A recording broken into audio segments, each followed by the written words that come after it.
Okay, so ngayon ka lang nalaman na meron palang content creation na course. Sana makatulong ako, Ma'am Jonah. Marami po kayo naitulong, sir. Mga tips and don'ts. Ayan. Yan, okay.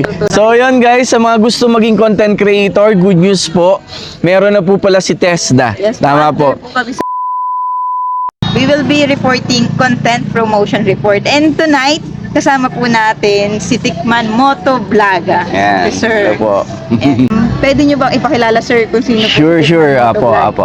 So yon guys, ako po si Tikman Moto, moto vlogger from San Pablo City. Actually, I'm a food vlogger din po. So, paano po kayo nagsimula bilang vlogger or content creator? Word na Tikman, mahilig kasi ako magluto.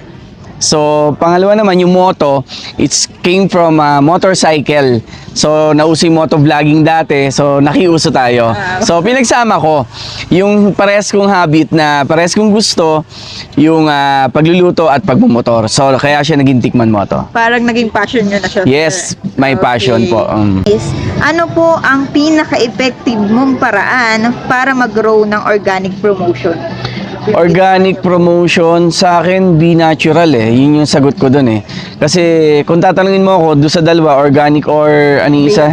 Paid promotion, sir. Paid promotion, dun ako sa organic. Mas gusto ko yung natural na natural talaga. Yung nakita kayo, nagbablog. Yes, yung kumbaga natural kang minahal. Parang ganon, alam mo yun. Opo. Nakakuha ko ng marami lagi sa pagkain eh. Siyempre, mga tao, mahilig kumain. Pag nakita nila yung mga video ko na kumakain, parang natatakam din sila. Doon tayo nakakuha ng mga engagement sa mga tao. Okay. Isa po ako dun. Ayun na napanood si sir. Yun, nakakatakam ba? Ay, mukhang masarap nung kumain. Ano ang tips mo para sa beginners na walang budget mag-promote dun? Okay. Sa beginners, siguro number one dyan, yung ganda ng audio and video nyo sa pag-vlogging. Yun yung number one kasi mahalaga. Kasi ikaw ba manonood ka ng pangit yung video? Pangalawa, hindi ka maintindihan sa audio, di ba? So, yun yung number one na kailangan muna nating improve na or makita ng mga tao na okay yung video mo. Video and audio, sir. Yes, video and audio. Maraming salamat, sir. Opo. So, malaking bagay po yun sa amin as nag-start pa lang din Yes. mag-aaral ng content promotion. So, ano kahalaga ang pakikipag-interact sa followers? Sa followers, mahalaga yan kasi kaya ka nga nila finalo eh kasi gusto ka nila. So, pag nakita ka nila in person tas sinupladuan mo, parang ang pangit eh, di ba? Di ba? Parang Bait mo sa content pero hindi pala. yes, yun. So, ganun pa rin naman. Kung ano yung, kasi ako, kung ano yung nasa video, yun din ako sa in person. Isang-isa lang talaga. Authenticity. sir. Authenticity, yes. So, number 5, sir, is ano ang pinakamabisang strategy para mapataas ang engagement, sir? Be natural. Yun eh. Kasi kung ano yung nakita nila, alam kasi ng tao kung plastic ka sa video or natural ka eh. Okay, So, yun sir. yung ano ko. Be natural. Yes, be who you are. Okay, sir. Hindi ako yung sobrang pajika, alam mo yun. Ang nangyayari sa akin, during Christmas, meron akong mga paraffle, helmet, ganyan. Pero yun ay came from my sponsor. Okay. So wala akong bunot sa bulsa ko yun. Or yung sweldo ko sa Facebook. Okay. Yun yung binibigay ko lang din sa kanila. So hindi ako yung katulad na iba na comment now, Gcash later, parang ganun. Ayoko ng ganun. Engagement. Ayoko ng ganun, Okay, sir. Gusto ni sir yung organic talaga. Organic talaga ako. Okay, sir. Anong advice ang may ibigay mo sa mga student na gustong pumasok sa content creation?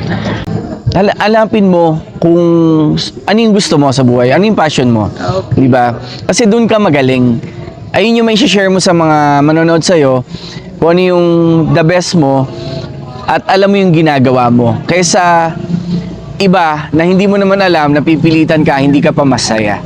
Tama. Parang na-tackle namin yun. Yes, oo.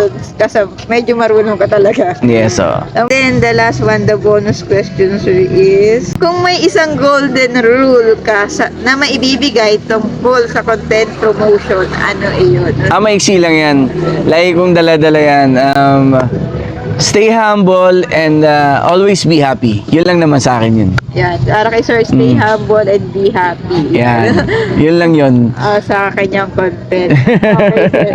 In terms naman, sir, sa pagpo-promote kaya, ano yung pinakakuha nyo? Golden rule under promotion. Yung totoo. Yung totoo lang talaga yung pakita mo. Yung Organic, totoo. organic talaga yung gusto. Kasi hindi ako nagsasabi ng masarap kung hindi naman masarap talaga. Oh, Legit, sir. makikita mo kasi sa mukha ko pag hindi siya masarap. Meron din si Sir. Promote na rin natin si Sir. Yan. Meron din si Sir. Meron po akong dito nga convenience store sa Sampaloc Lake. Pag po napapunta kayo, bili lang kayo ng kahit ano, inumin, yan. So, kahit anong kailangan nyo ako. Convenience store po dito sa Sampaloc Lake, San Pablo City. Thank you po. Ma'am, thank you. Thank you, sir. Thank you, sir. Thank you po, Maraming opo. salamat. So, yun, kasama natin si Ma'am Jonah. Yes. Yan, ng TESDA. Student po kayo, tama Yes, po. po. So, content creation yung kanilang course ba or subject? Course na po, sir, kasi nag-level 3 na eh.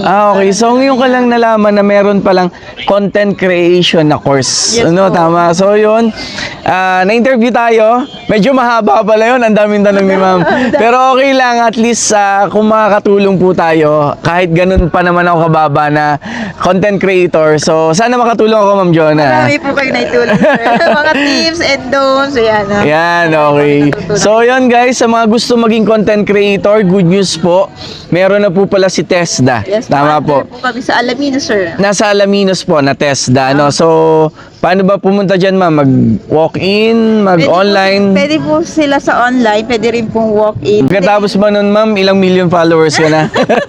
Kayo, sir, ko pa. More followers. Or whatever. So, yun, sa mga interesado maging content creator po, visit nyo lang si TESDA. Makakatulong po. Ayun. So, yun, Ma'am Jonah, thank you po, ha. Thank you so Thank you for interviewing me. Nagulat naman ako kasi hindi ko alam na ako yun. Kayo, sir, napili namin. Kasi lagi kayo naalabas sa timeline namin. Okay. Sa San Paloc Lake. Sa Facebook po. Opo, Yun. Facebook. So, yun, thank you. Thank you, sir. Thank you po. Thank you.